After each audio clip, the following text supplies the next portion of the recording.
Welcome, everyone. Thank you for joining us for today's webinar hosted by the Workforce Education and Development Program, Organization, Development, and Change at the Pennsylvania State University.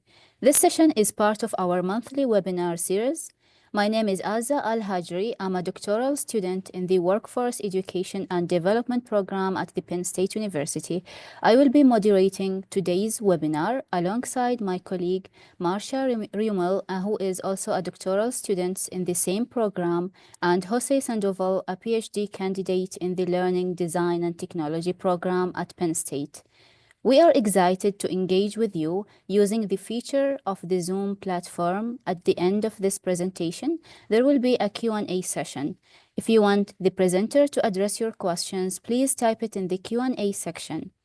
If you encounter any technical issues during the webinar, please let us know using the chat box.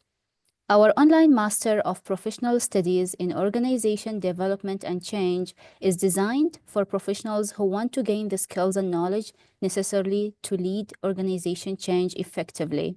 Additionally, we offer a PhD program in workforce education and development with concentration in human resource development and organization development.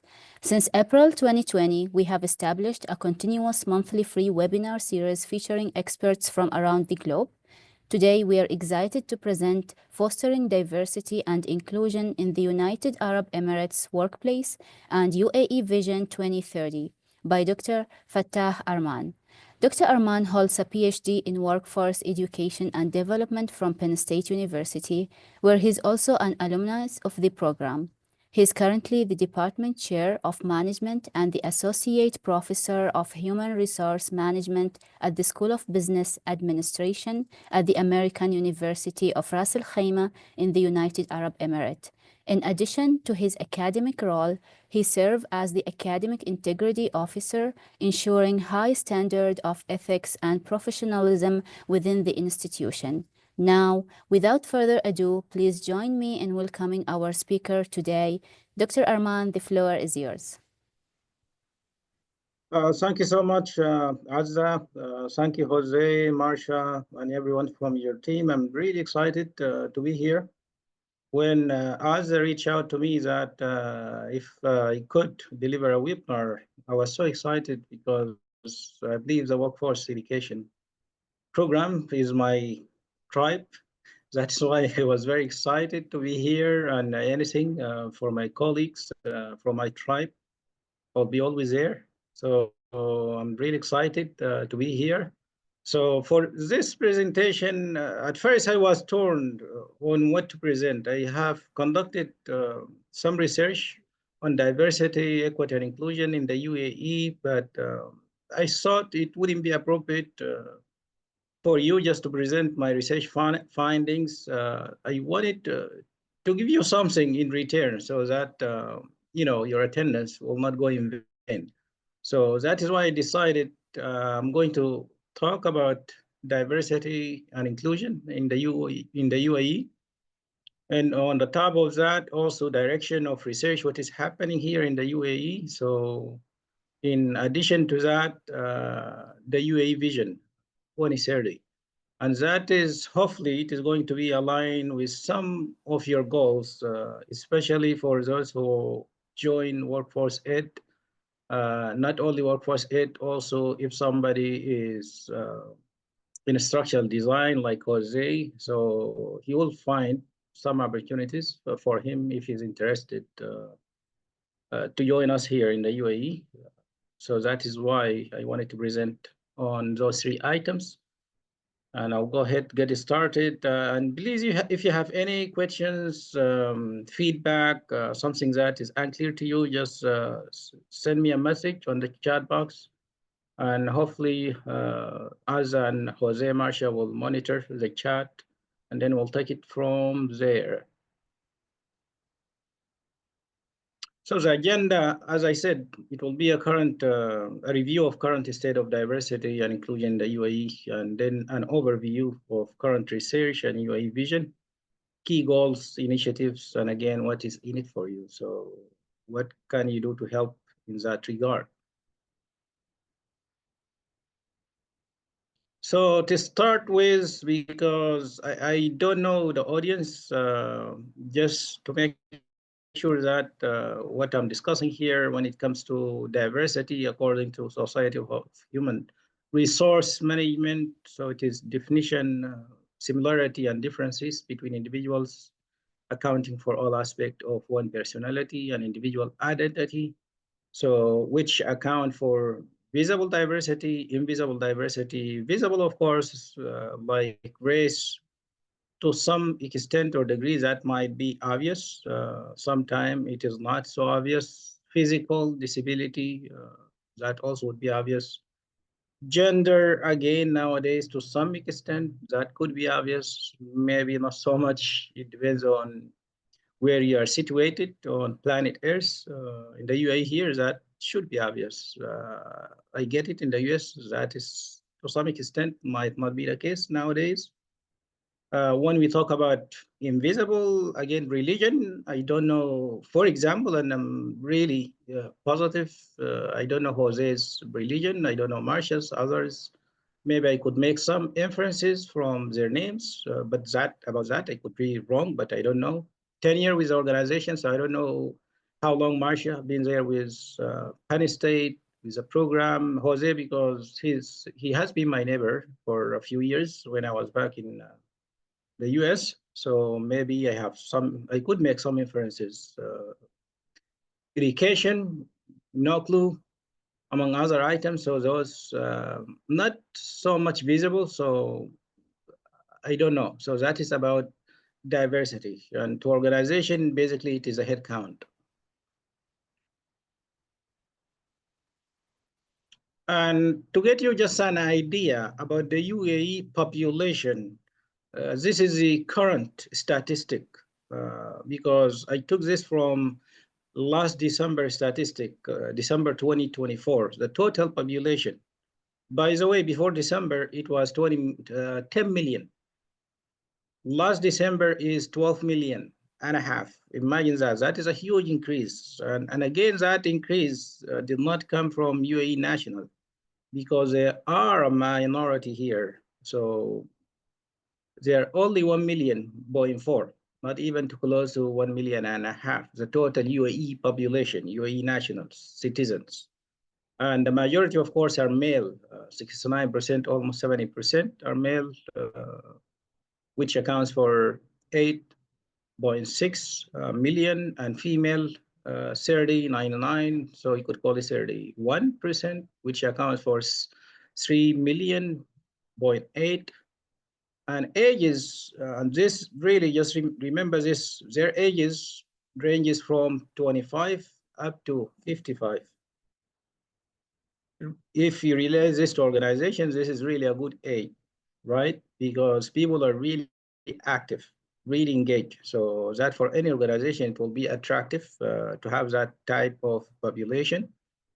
So, and again, the majority, of course, are Indian. So that situated here, live here in the UAE, and then Pakistani, Bangladesh, Philippines, Iran, Egypt, Nepal, Sri Lanka, and also other countries like the US and the UK. So expats make 90% of the UAE workforce, 90%, 90. So imagine that number. So in terms of diversity, UAE nationals are a minority in their own country. So and imagine that. That is really good for commerce, international commerce. Why? Because there is this huge diversity of people residing here. So Middle Eastern, Asians, Westerns, people from the Gulf region, so on and so forth.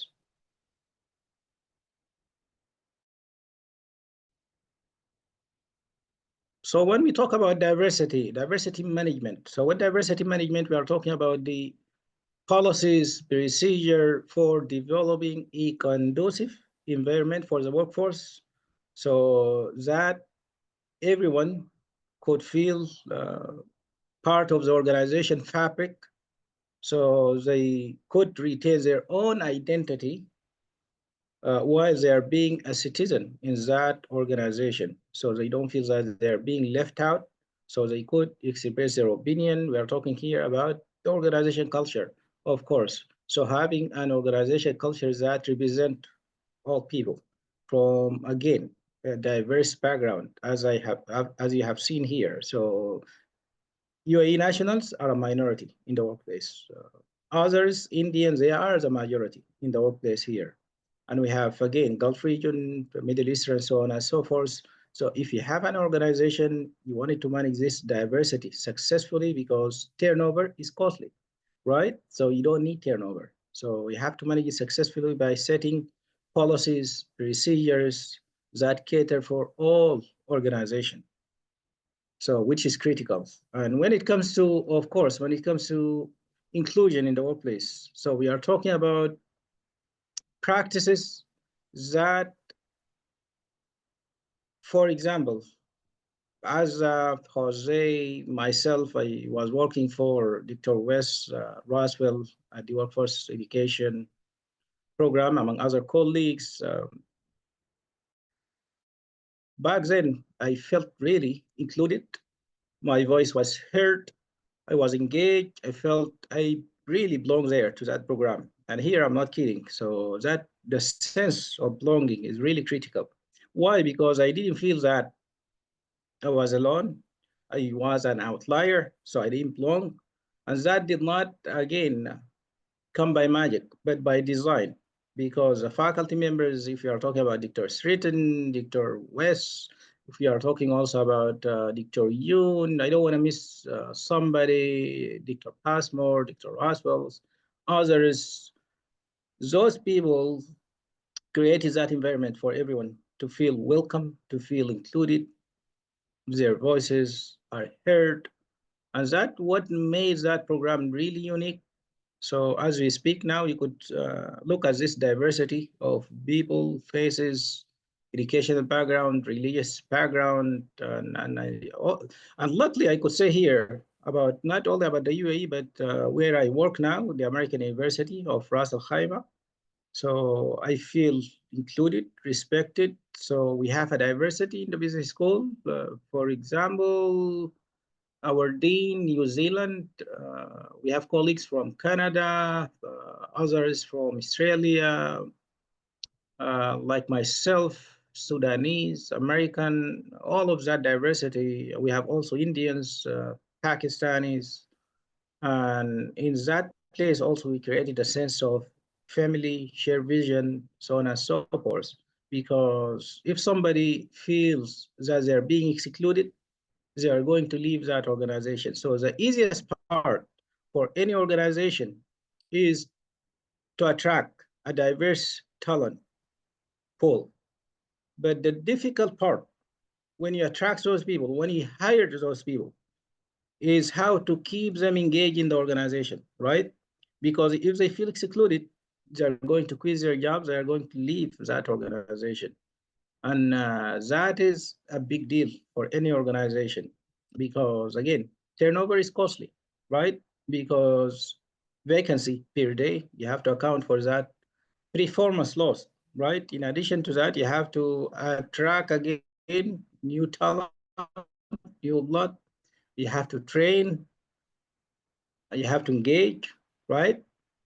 And you have to make sure that whomever you're hiring, they are not leaving that organization. That is why it is really critical to lay that foundation. And luckily, my organization is doing that. And I believe that the Workforce Ed program is doing that successfully. That is why every and each year you see this talent in that program. So it is again, that could be attributed to great faculty members and colleague, and was one of those students who were lucky enough to work with those colleagues. When it comes to benefits of diversity in the workplace, some of which you might already know, they're obvious when we are talking about innovation, creativity, because again, if you have diversity, they will come with different ideas, right? Creative ideas. Because again, if you have people from a certain background, if they propose a solution to a problem, they might propose a solution that is similar Why is that? Because they're coming from the same background, same culture, right? And that is a big problem for organization. But if you have a diverse team, if you have diverse talent, they will have diverse perspectives. And again, I know people, they're afraid of conflict. No, no, no, we don't need a diverse team, because if you have a diverse team, we're going to have a conflict in that organization, right? In that team. But conflict is good as long as we know how to manage that conflict for the greatest good. So, which is good. And again, because it promotes out of the box thinking, problem solving, right? Solution to any problem. And that's what we need in any organization. So I don't need people that are similar in their background, right? So because that will not bring any innovation, right? It will not also bring better decision making to any organization, right? Because again, you will need different viewpoint, perspective, and those differing opinions, they will need to be respected, right? It is fine. Sometimes I could be wrong about a situation, my judgment about any situation. Likewise for you. So it is all good. No problem with that. But again, it will open up our minds to different ideas, different perspective. Sometime, I might think, well, this is the only way to resolve that issue. And somebody else, they might say, no, no, no, why do you want to do that, right?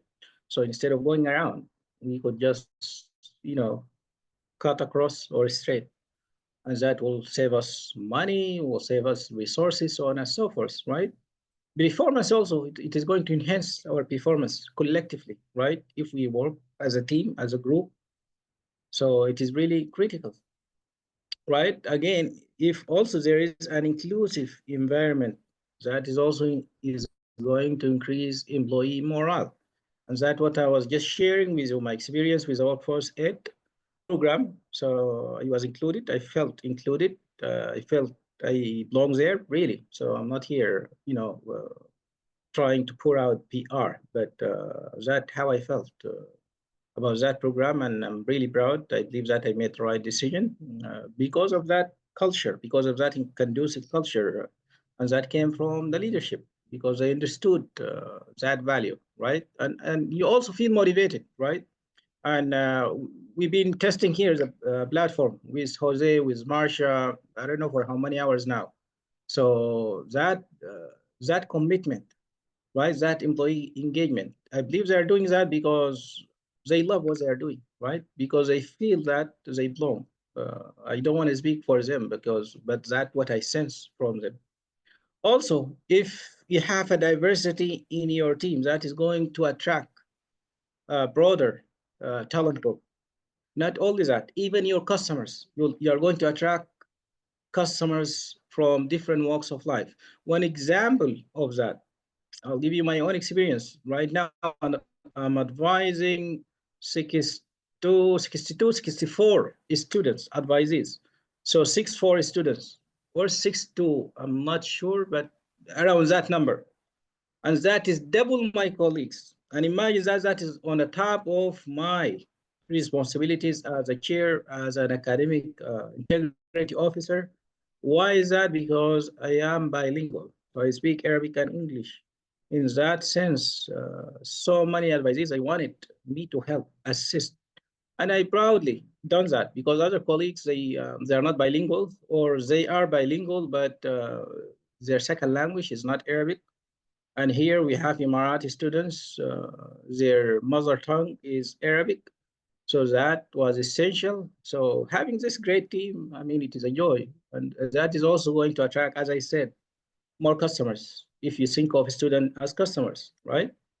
Because you have some faculty, those faculties, they speak the same language as those customers. Even when we go to marketing events, sometime, my dean asked me, Fatah, could you go for this marketing event? Because I was told from the marketing team that some parents, Emirati parents, are going to be there, and their primary language, of course, is Arabic. So I think you are the best person for this task. And I always have the pleasure of, yeah, of course, yeah, because again, we wanted to attract students to our university. So having that diverse talent, having somebody speak the language, right, of those customers that you're trying to attract, right, or potential customer. in that regard. It is really critical in that sense. And then also it is going to improve the organization competitive edge. Imagine that we have nowadays, I don't know how many organization, higher ed organization I'm talking about.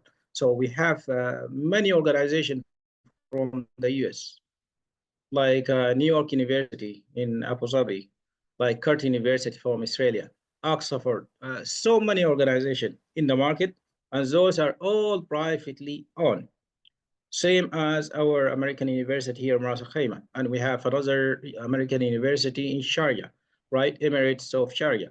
We have one in Dubai, we have one in Abu Dhabi, we have one in Ain, so on and so forth. So the market is highly competitive, but if we have a diverse talent, right, that talent could bring a competitive advantage for you in that sense, right? And again, your brand, also positive brand image, that is a big item on the list, right? Because again, you all have loyalty, not only from your team, also from your customers.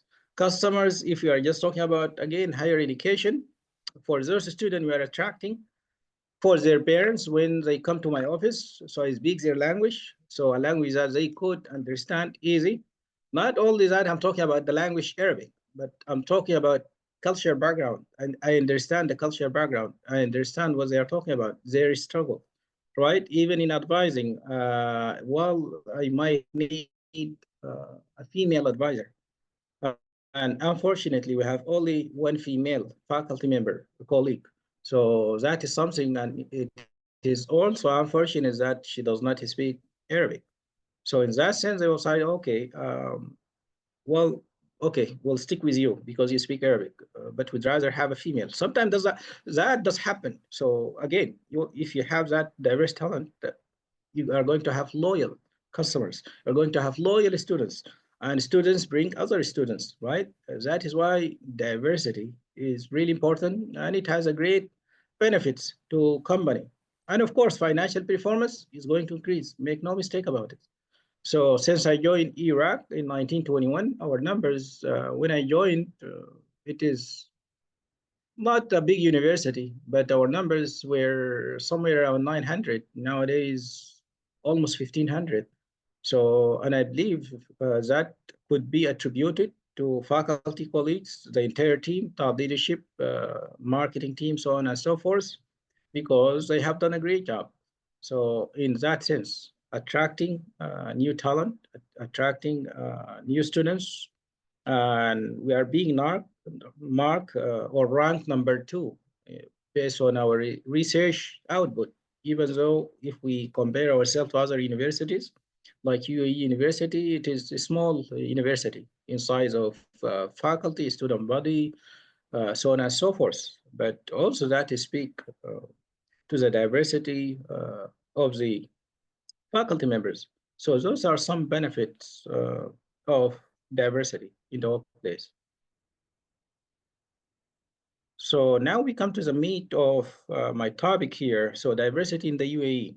So this research, by the way, was conducted by YouGov. It is a market, it is a UK market research firm. So it is a private sector.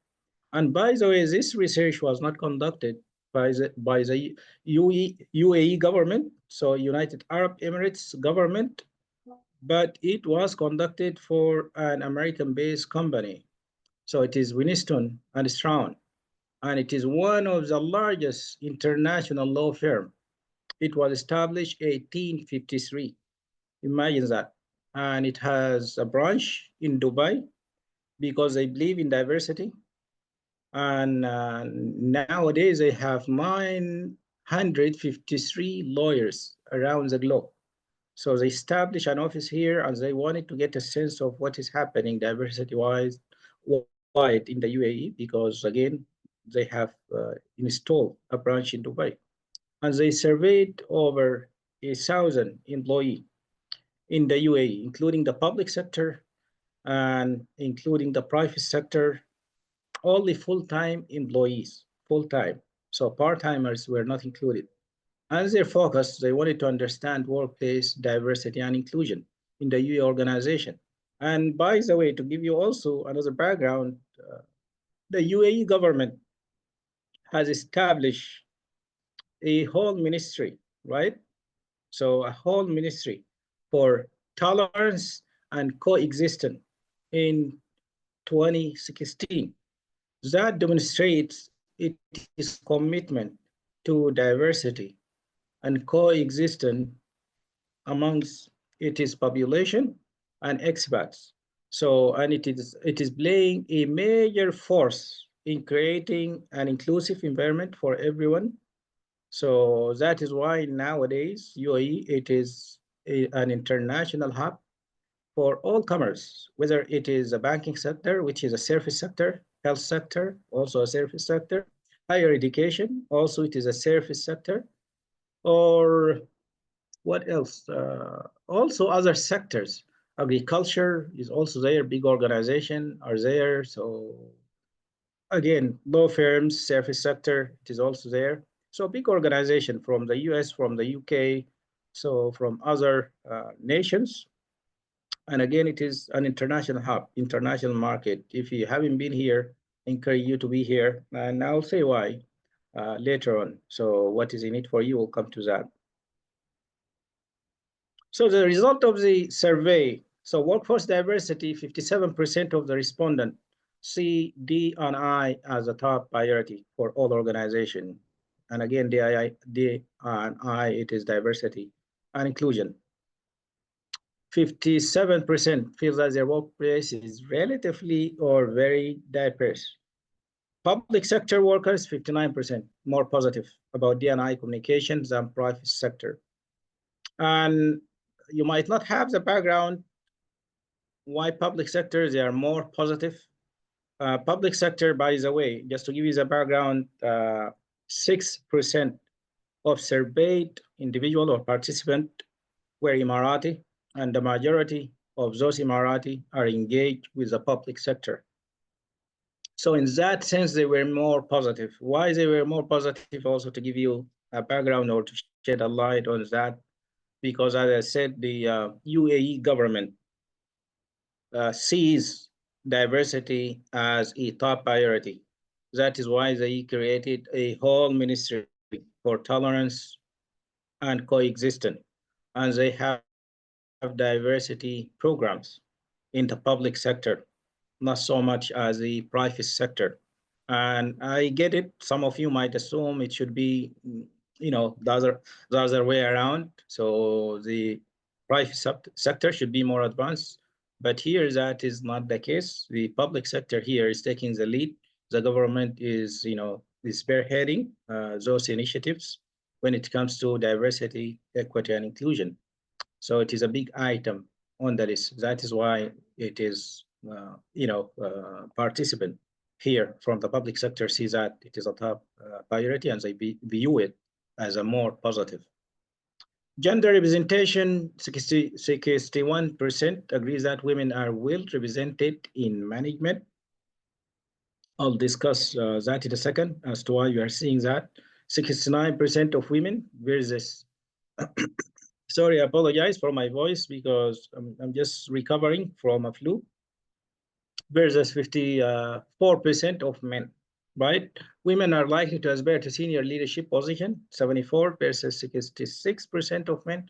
So why we are seeing that 61% agreed women are well represented in management, that is coming from the public sector in the UAE. And the majority of those participants were men. Again, so those were not women. So that is from the men perspective. So you see that, so the majority, they see that, well, they're really, really well represented in management. That is true for the public sector, because again, the UAE government has appointed women in top leadership positions up to ministers, right? So it is really important. So that is why you are seeing here, participants are saying that 61%, they agree that they are well represented. So nothing happening there. But here, if you see the last item, women, they aspire to assume leadership position more than men. And this is not only typical here in the UAE, but also in the Gulf region. The Gulf region, so the GCC countries, and there is also research has been done on that area. So women wanted to see themselves in more leadership position. So it is really critical for them in the workplace. But there are some barriers, right? So what are those some barriers? Both genders, size, social expectation as the highest barrier. So for women, social expectation 46%, right? What are we talking about here? Social expectation. Women here mainly they are talking about work-life balance, right? Because again, we are talking here about culture background, right? In this region here. So yes, female workers or employees are being supported by the government, so by their families to work, assume jobs, top leadership jobs, but also they're expected that when they return home, they have a job at home, right? Because they have families, they have children, so on and so forth. So they have social expectation. So the barrier for them to get a top leadership position, there is a barrier for that, right? A stumbling block, which is social expectation or community expectation, if you want to call it, right? Family expectation also 28%. That is the family, individual families expectation, right? Not the community. The first one, community, right? Or social expectation in general from the society. But here, this from individual families, that is, they're expecting them, right, to balance their, again, family life balance or work-life balance, 28%. And see here, religion wasn't that really a big factor or a barrier for them to advance, right? Only 13%.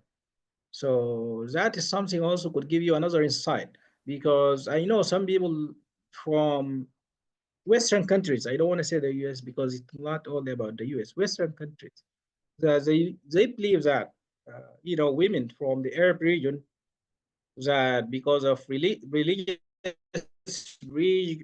reasons that they don't have jobs, they stay at home, right? So they don't advance, their family do not expect them to assume jobs or to work in top leadership positions. That is not the case. So it is not religiously motivated, but rather it is culture expectations, norms, values, so on and so forth. For men, social expectation, it is less, right? So 44%. Men, financial reason, 43%, and family expectation also there for them. So that is what also preventing men from progressing in the workplace. So it is not only about women. I mean, sometimes people, because I hear about, the Islamic cultures, the Arabian Peninsula, and what is happening around the region, and sometimes what people see on TV, and they have some, stereotypes. And again, this is not only about women's, but also true for some men. Not all, but for some men. But again, also you'll need to keep in mind the majorities of participants in this survey are not Emiratis. So again, here you cannot paint a full picture for UAE nationals because the majority, by the way, were Asians. Next, people from the Middle East in general. 6% only are Emirati, those surveyed, right? So again, this might not apply, right, to all UAE nationals. So why? Because there is a small number of, participants in that survey, right? Because again, when you conduct research, if you want it again to paint the picture about the entire population, that could be a factor limitation. So you cannot do that because again, only 6% were surveyed in that regard.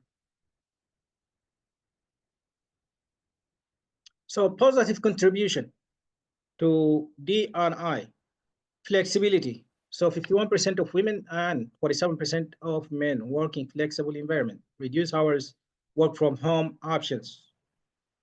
You might not believe this, but this applies, the majority of it applies to the public sector. the public sector, not the private sector, by the way. I've been doing some consulting work for the ministry, they call it here the Department of Tourism. And I had some interaction with one of their employees. So she comes from Dubai. So it is about 45 minutes away from here. So she commutes. And I asked her, how many days you come here? So the working days here for the government from Monday up to Friday, Friday a half day. So from 8 to 12 p.m. She said, no, I don't come here very often. So I come sometime twice a week, sometime one day a week. Oh, is that allowed? She said, yeah, we have flexibility in the government. So the government is more flexible. Also, they have option working from home. So that employee is working from home, by the way, among others in the government. Reduce hours also, they have long parental leave. So for, again, for the public sector, for the private sector, not so much. So working from home, flexible working hours, that is not the case. But and always that for organization with highly educated people, right? And also that is again common in the government. Government always highly educated people. Private sector, not all of it. When it comes to mentoring, again, 80% of men and 52% of women have mentors of the same gender. You might have seen the disparity here. Why? Because there are not enough women that are being promoted to top executive level. And again, this is not really strange because in the US, that is a similar case. If you look at the US government, only 5% top executive, also in the private sector, also true. So that correlates with other findings from the UK, from again Europe in general, the US, so on and so forth. 21% of women versus 29% of men lack access to senior mentors. Again, women don't have access, 21% of whom. If you see here, the number is low. Why is it low? Because there are not too many women that are assuming top position or executive position. That is why it is 20% only. 29% of men also, they don't have senior mentors. So that is not a common culture. Also, that goes back to cultural background. Here's assumption here, if you wanted to do, again, an, succession planning. And Prof. Roswell, top notch on that. And he had done some consulting here. The reception here, if you wanted to do succession planning, people always assume, okay, I'm going to be replaced, right? So they don't want to do it. So that's something also you will need to bear in mind. Okay, I was told that I have 15 minutes and then I don't want to take much of your time, but almost close to the finish line.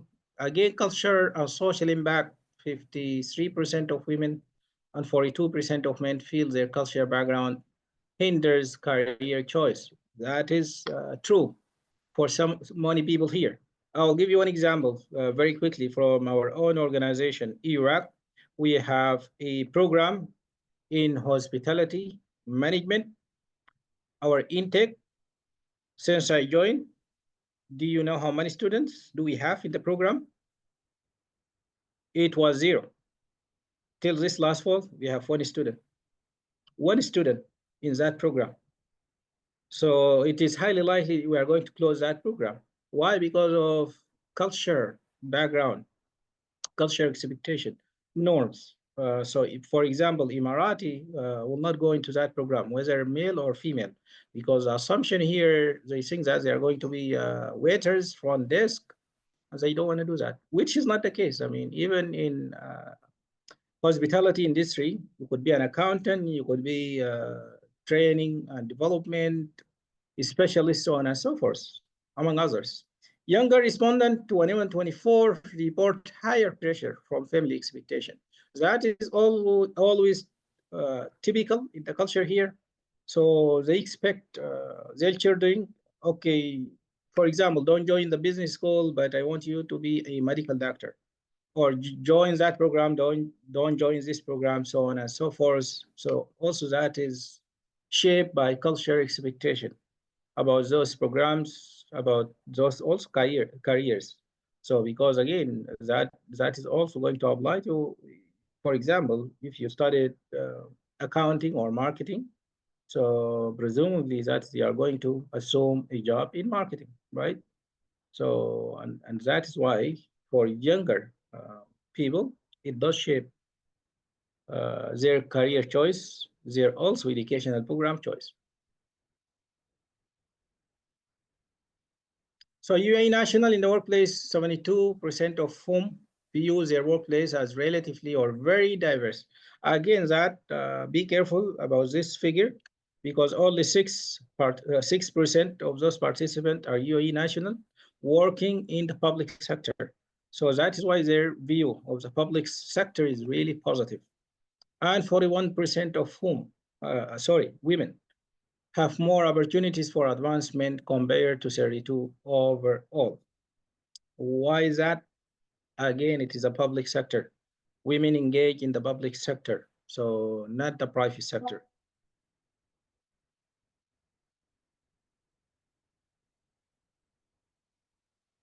So in conclusion, D&I in the UAE workplace is stronger than assumed.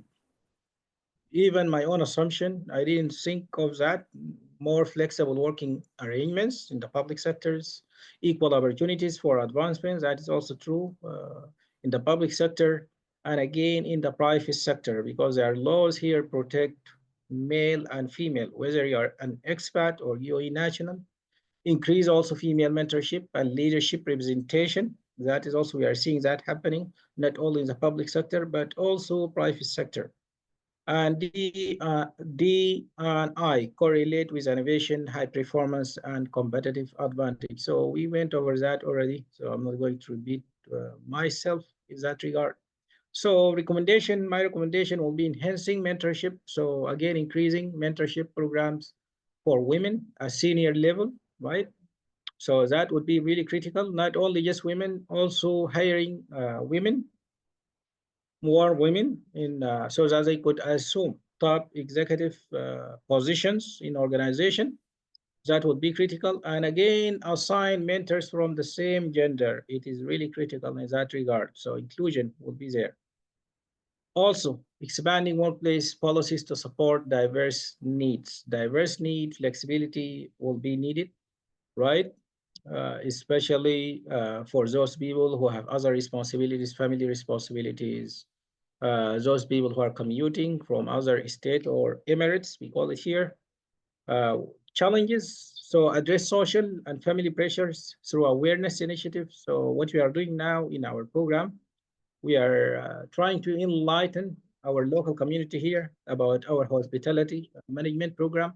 So what is it all about? What is the expectation? What type of jobs might those locals might get? And then promote leadership diversity, because if you encourage equal gender representation in management roles, that is also going to enhance diversity, equity, and inclusion. And it is really critical in the workplace in that regard. So research direction, since Jose, how much time do I have? We still have like 5 more minutes before the Q&A 5 session. more minutes. Okay, so I don't have much time to go over those. Those, by the way, if you see here, this was research direction, and I took those from Professor Jill Downey from Curtin University, and her forecasting that was done in 2013. Curtin University, one of the largest and reputable university in Australia. They have a branch here in Dubai. So this is all about technology. I put it here because it is aligned with the UAE vision. But again, since I don't have much time, because I wanted to leave a room for a discussion, any questions, so on and so forth. But this presentation, PowerPoint presentation, is going to be shared with all of you. And if you have any questions about those forecasting, I could discuss it further through email, or any private channels, again, like Teams or Zoom, I don't mind that. But very quickly, because I wanted to come to what is in it for you, because that is the most important item. And before what is in it for you, I wanted to focus on the UAE Vision. So what is a UAE Vision in that regard? Economic growth. So they want the UAE government so has this vision to develop new industries, technology, right? Technology, big item on the list. And if you look at that tourism, the tourism sector, that is why we have a program in, again, hospitality management with one student. So that is something now, that is a direction, which is good for us. And renewable energy. So in addition to that, and sustainability, clean energy, safe resources, and protect the environment, human development, improve education, healthcare, job opportunities, innovation, and global leadership, right? The UAE has this aim, right, to position itself as a hub for business, tourism, and innovation. My calculation, they are already there if we're comparing them to the region here. And through those, I want just to go back to one slide, how they are doing that. There is one, where is it? 1 second here. No, not here. Maybe I missed. It may be coming up, sorry. So here. So how to involve yourself in those developments. Before we come to that, there are funding programs. So Mohammed bin Rashid Innovation Fund. So I had a funding from that program, 50K, and I reached out, when was it? Like a half a year ago, for almost 2 years, to Dr. Yun, because I wanted to develop the software. And that money, if you wanted to develop a new technology to assist educators, you will receive that funding. And that funding is not exclusive for UAE national. So internationally, you could get that funding. It will be better if you have a local partner in that sense. It doesn't have to be me. I have the connection. So if you have somebody like-minded, you have some idea you want to work on, I could, link you up with anyone that is like-minded. In addition to that, Hub 71, also that another funding program that is also being headed by Abu Dhabi government. Start AD, imagine that funding. Where is that coming from? That is coming from New York University, established in Abu Dhabi. It is the capital of UAE. So that is another pocket of funding. Dubai Future Accelerators. This is all about entrepreneurship, startups in the making. So you are just establishing a new startup. That is a funding source you will need to go to. And again, you don't have to be a UAE national. D-Tech Ventures, also technological adventures. And again, you don't have to be a UAE national. And that is also based and sponsored by Dubai government, right? Those are the major hubs. Again, this presentation will be shared with you. You could go and Google those organizations. You should find that information coming handy to you. If you need any assistance with those, linking you up, you don't mind doing that. And again, I don't have to work in none of those with you. You could pick and select or choose, like-minded people that you wanted to work with. But at least you could use me as a source for you if you don't have any linkages or sources here. So, and again, what is in it for you? Organization development, consultancy here, not only in the UAE, and Azza could confirm that there is a huge gap in the market for OD consultant, right? Now we have OD specialist. So in organization, the public sector, they call them OD specialists in the HR department, right? So their job with the HR department. So, but they are not an OD consultant. They are not internal OD consultant, right? So there is some confusion there. So all organization, public or private, they're looking for OD consultant. They're looking for talent, right? Again, you could register your own organization here, or you could have a partner. Either way, you could do it. So you don't have to have a UAE national to do that. Again, you could provide also training and development program I'm doing that. Others are doing that. Just last week, we met with one of the largest pharmaceutical company in the region.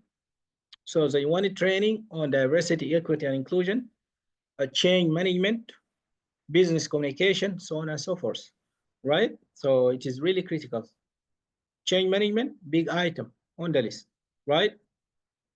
I talked already about funding opportunities. Those link, among others, that funding, it is easy to tap to. So you could again have a local partner, or you don't. If you don't have to, you don't have to. So it's up to you. Corporate training, Dr. Roswell's, others, they could confirm that to you. So it is also a big item on the list. Organization here, again, we have organization, we have top organization, JP Morgan, Bank of America, Johnson Johnson, Caterpillar, others, big organization, Delta, so on and so forth. They are all operating here in the UAE, Oman, Saudi Arabia, Bahrain, Kuwait, elsewhere, and they need talent, they need trainer, corporate trainers, they need consultant. As I said, you could establish your own OD&C consulting firm. So if you need help with that, we are here to help. Again, I'm not selling here anything. So I don't have a private company. I'm not selling, I'm not trying to promote anything here. The only thing that I'm trying to promote you, think outside of the box. I know you might love the US, so it is one of the greatest country. So no worries, you could still establish yourself there, but you could come to the region for consulting and go back if you don't want to have your own company established here or a branch of it. And again, you could collaborate with others, like others like-minded, so on and so forth. Thank you so much.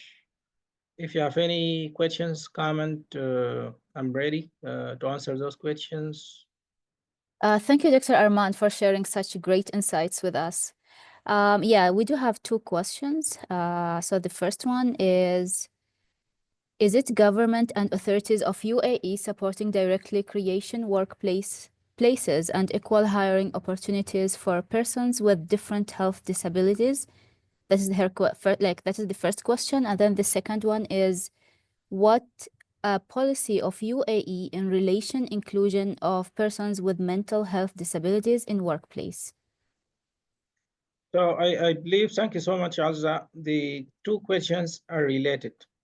So the first question, the UAE government, there is a law, there is an article in the law stated clearly that private and public organization must not discriminate against anyone, right, based on race, religion, disability. So there is no way for any organization, that is whether private or public, can discriminate against you based on anything, race or religion or national origin. So that is a no-go. So in addition to that, the UAE government, they call this people with disability, people with determination, right? So you must hire people with determination. So meaning people with disability. That is the term they are using in the government, and that is the law. So there is no way for anyone to discriminate against anyone because of any type of a disability. If you are qualified, that is that. But the only thing I might say here, the law has a preference for UAE national first because they are a minority in their own country, and qualified GCC countries, qualified talent from the GCC countries and the Middle East in general. So if you don't have a qualified person, right, an applicant from those countries, your next step will be to hire anyone from anywhere, regardless. So regardless of their race, again, national origin, religion, disability. Did I answer your question, or did I miss anything? You want me to repeat anything? Thank you. Thank you so much, Dr. Arman. And thank you everyone for joining us today. On behalf of our Workforce Ed and Organization Development and Change program, we hope you enjoyed today's session. If we don't answer your question, please feel free to email us or contact the presenter directly. We would love to hear your feedback on today's webinar, so please take a moment to complete the survey using the link in the chat box. Our next webinar is about the education occupation mismatch, wage penalties and workplace learning by Dr. Sung Jing Jong on February 28th, 2025 from 12 to 1 p.m. Eastern Time. You can find the registration link in the chat. Also, we are delighted to extend a special invitation to all of you for the online components of our 2025 Workforce Ed OD&C conference, Navigating the Nexus, Exploring the Dynamic Interplay Between Social Change and Artificial Intelligence, scheduled for March 21, 2025. We have an incredible lineup of speakers discussing this important topic, and we truly hope you can be a part of the transformative experience. You will find more information soon in our website, so please find the link in the chat. Thank you so much, and good night, and have a great day, and good night for our guests in different time zone. Thank you so much. Take care.